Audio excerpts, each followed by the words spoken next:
Kako izgleda računovodstveni proces, odnosno proces sastavljanja financijskih izvještaja? Proces po svojoj definiciji obuhvaća određene faze odvijanja, pa se tako i računovodstveni proces sastoji od 3 faze. Faze ulaza, faze obrade podataka i faze izlaza informacija te njihove distribucije korisnicima.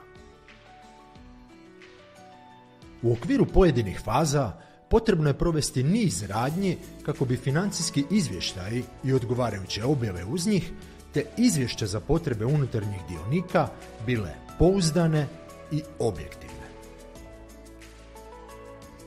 U fazi ulaza podataka obavlja se prikupljanje vrijednosno iskazanih podataka o nastalim poslovnim događajima, odnosno knjigovodstvenih isprava kao njihovih nositelja.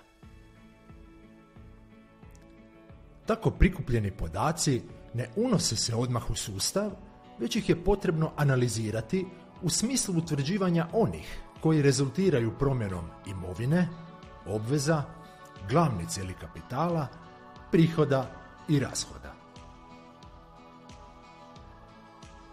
To se čini iz razloga što nisu svi poslovni događaji predmetom računovodstvene evidencije.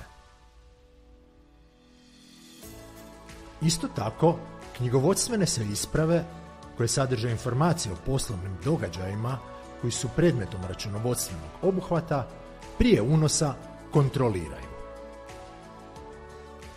Sljedeća radnja jest evidencija odgovarajućih podataka u pripadajućim poslovnim knjigama. Nakon evidencije svih podataka o poslovnim događajima koji su nastali u odgovarajućem obračunskom razdoblju, potrebno je sastaviti probnu, pokusnu ili bruto bilancu koja predstavlja rekapitulaciju stanja i prometa po svim kontima, odnosno računima glavne knjige.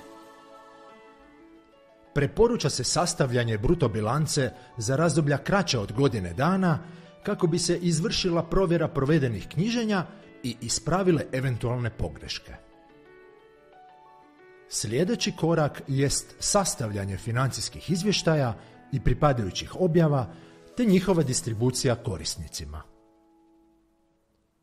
Distribucija izvještaja i bilješki korisnicima moguća je korištenjem različitih medija.